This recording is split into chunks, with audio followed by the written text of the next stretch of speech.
Routing in ad hoc networks. MANETs. We are discussing about MANETs. What is routing? How does this routing take place? Let me just tell you about MANET first. Mobile ad hoc networks. In this MANET, all these nodes which you see here, the network is being formed is very dynamic. And all these systems which are there, they are autonomous and they are linked through wireless links. There is no infrastructure, means there is no switch, no building or whatever. So there is no central administration. There will be no base station. They all are independent and they are connected wirelessly. And all the nodes can move randomly. It can move anywhere. Movement is random. So from this, the thing comes is topology. Since this is moving randomly, the topology is going to change frequently. Frequently, it is going to change. And then this MANET can operate in a standalone fashion, or it can be connected to a larger this internet or other networks. Every node is a router and host. So every node is router and host. We don't need any other router here. Coming to the routing in MANETs. In this, if we try to classify or categorize the different protocols, we have three types of protocols: proactive, hybrid, and reactive. Proactive, hybrid, and reactive. Now we'll try to understand each one of these and we'll take an example. DSDV we'll take here. In hybrid, we'll talk about ZRP. Reactive, we will talk about DSR.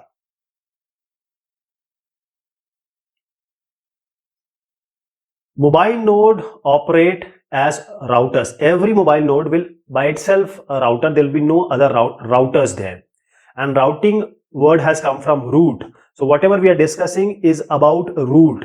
That is, we have a source and we have a destination. So the data, the communication, the voice has to be passed from the source to destination. What will be the route? What will be the rasta? What will be the way?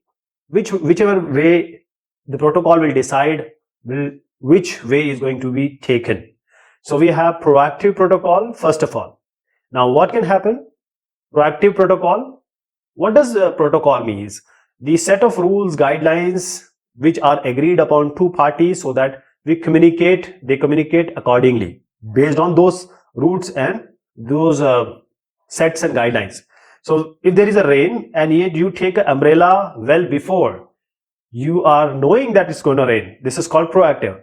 Now if you see it's going to rain and you go to an umbrella shopkeeper and you buy an umbrella, then now you have an umbrella, but you have not pre-decided it. So this kind of protocols are reactive protocols. When you combine the good things about proactive and reactive, that means you keep your umbrella in your car or whichever vehicle you have, and you don't know that you have put in. But whenever the rain comes, you can just pick it up and use it. So this is the combination of proactive and reactive, and this is called as hybrid protocol. Hybrid protocol. The advantages of these two, combine them, mix them, that will be a hybrid protocol. Proactive protocol, since we have to have a pre-information, we know that the rain is going to come. So we need to have whichever network we have talked about, the database is there, and this database is nothing but the table. Table is nothing but the rows and column. So this table is a routing table.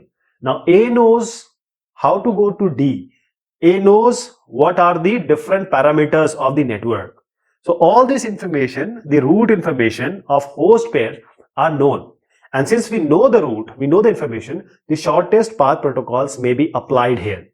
Then comes, if you're moving and now you have something 10 kilogram on your head. So that's an overhead. So since we have a table, we need to change it, modify it every time. So this is an overhead. So frequently the routing table has to be updated, and that is a kind of overhead. High routing overhead is involved in proactive protocol. And you can just assume this routing table to be a table, just a normal table. And reactive protocols means whenever there is a requirement on demand. So now A doesn't know about any route from A to D. Now A will ask for it. Now on demand, A will do something or send some packets to know how to get to D efficiently. And this hybrid protocols is a combination of this proactive reactive. So let us take one by one. DSDV is a proactive type of way, that is proactive type of protocol.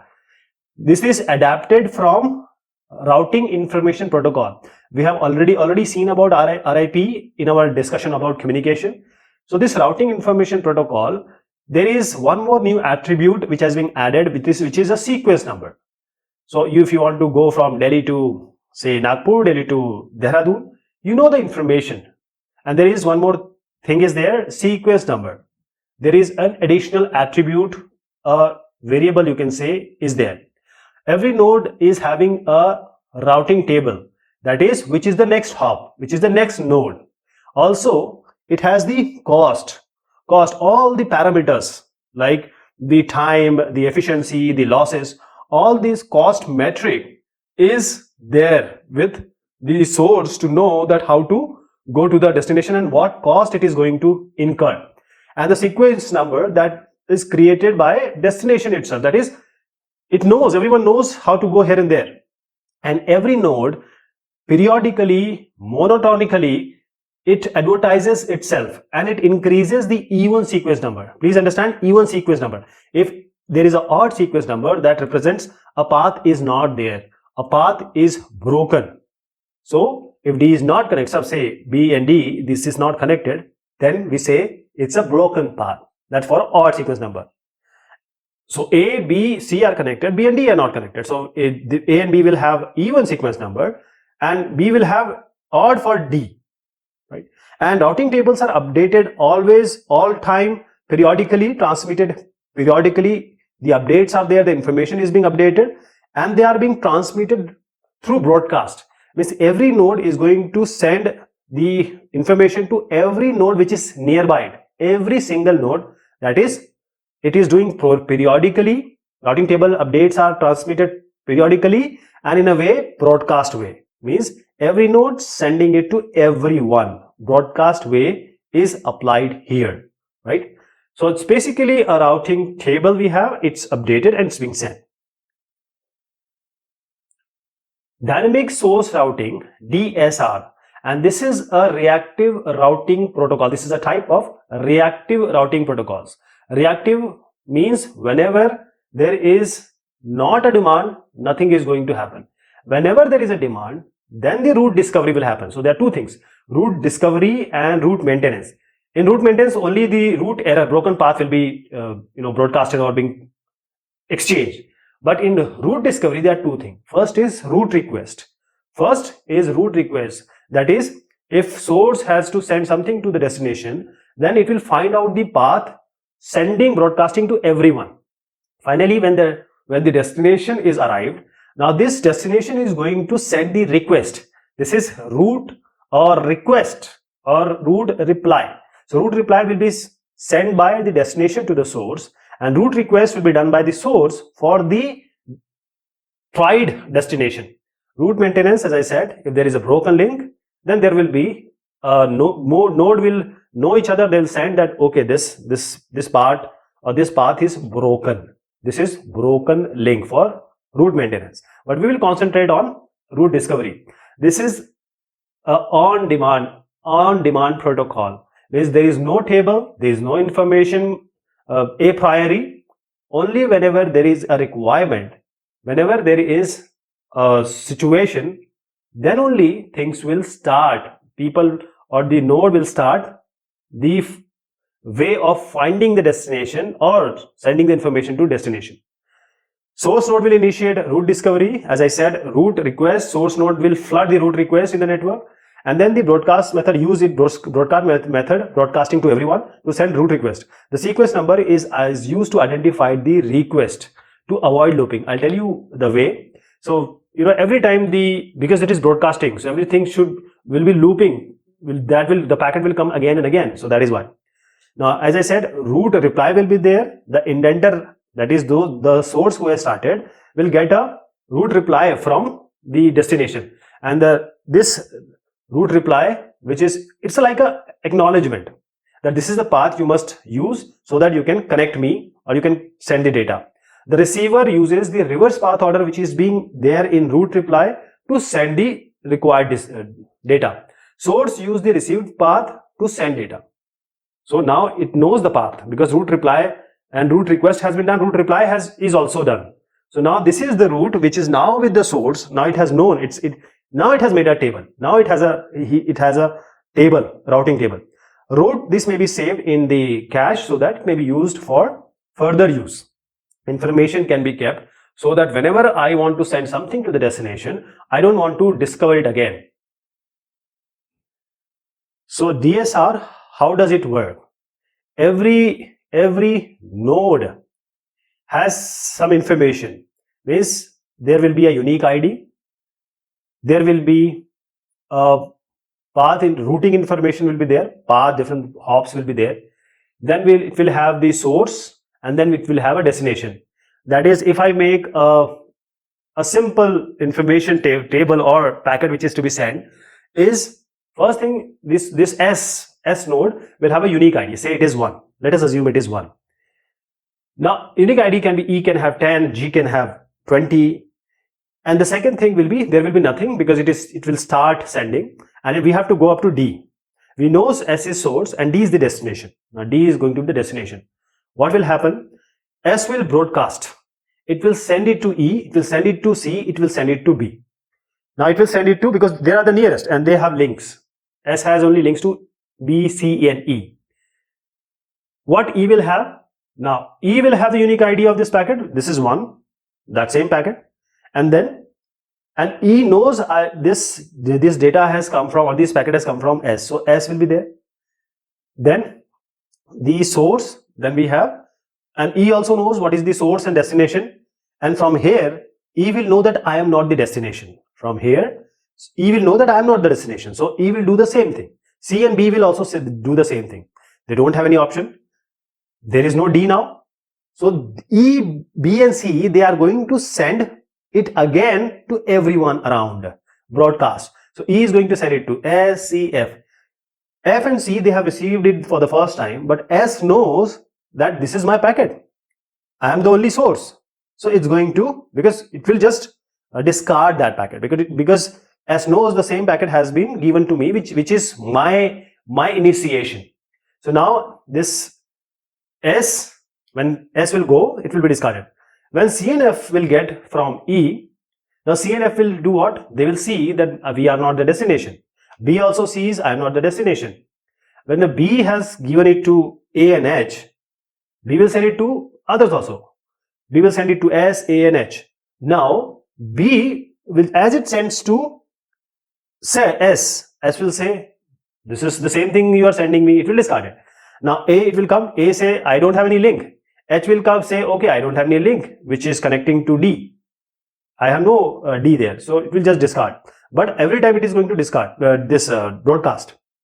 Now, if, let me tell you again, if the same thing will come, it is being discarded. If the node is not the destination, it will broadcast. It will send it to everyone there. Now here, E will send it to F and C will send it to G. Now F will do what? Same thing it will do. It will send it back to E, J and G. And G will also do same thing. G will send it to C, F, K and I. Now here, G, when it sends to I or K, same thing is going to happen. And when G will send to C, C is going to discard it. Because C will say, I have only sent it. Now coming to this F and G. So now the information is like this. F knows that the unique ID is 1 from S, and now the path is S and this E.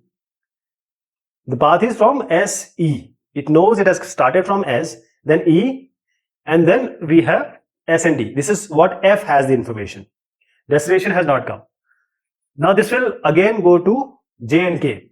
Now J will do what? J will send it to D, K will also send it to D.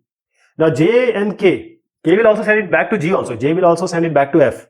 But J and K, now as they know that this is D, because now the information is that destination is is received. Destination will just get it and it will see, oh, I am the destination. Thank you so much. You gave me this packet. So now there is a path S, C, G, K, D and S, E, F, J, D. So now D is going to take, always remember, we don't write full path. We only write E, F, J and C, G, K, because we already know S and D is the source and destination. So source and destination is nodes, only in between nodes or hops are presented here. Now D knows, oh, thank you so much, I have for the packet, I am the destination. But J is not going to stop. J will send it to M and M will going to be sending it to L and then L is going to stop, right? So finally this J, it will go to M and L. That is, it's not that J has sent it to D and it will stop. J will again send it to M. Now D has two options. D has two options, S, E, F, J, S, E, F, J, D, source and destination. And now there is another path which is S, C, G, K, D. Now D has two options. It can be this one, it can be this one. Now D can take any one of these. D will accept whatever it intends to on the best possible way. So it will say, okay, I will take the path S, E, F, J, K, F, J, D. Now there is only the route discovery happen. Route request is completed. D will say that, okay, S is asking for me, thank you so much. And now I will again acknowledge it to S that this is the path. Now route request is done, now route reply will take place.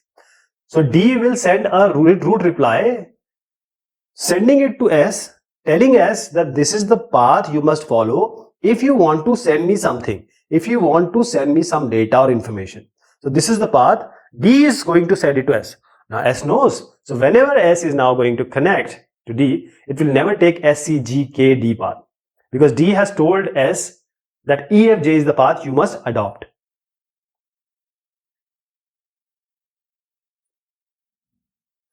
Zone routing protocol is a hybrid protocol. So we combine both proactive and reactive approach.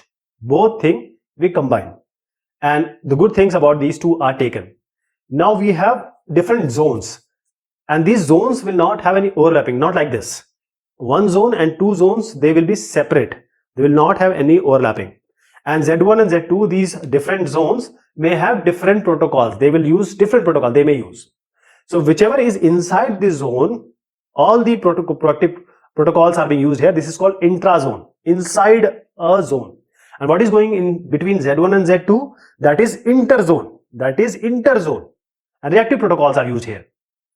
The main thing is how you have decided the zone.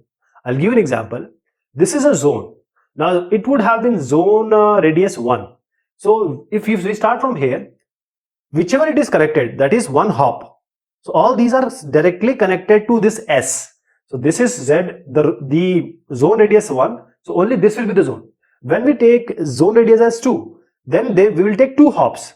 That is from here to here, from here to here.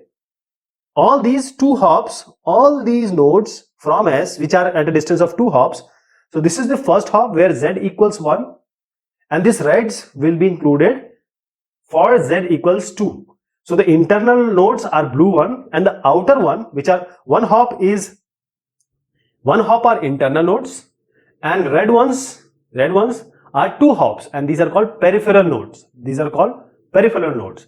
So this all blue and red will come in one zone, and these whites you see outside, they will be in different zone, Z2 you can say, nodes outside routing zone. So they will not come in this zone, and there will be all inside will use the proactive protocol, this route protocols, and outside between zones it will use the reactive protocols, right? So there will be the different type of protocols working here.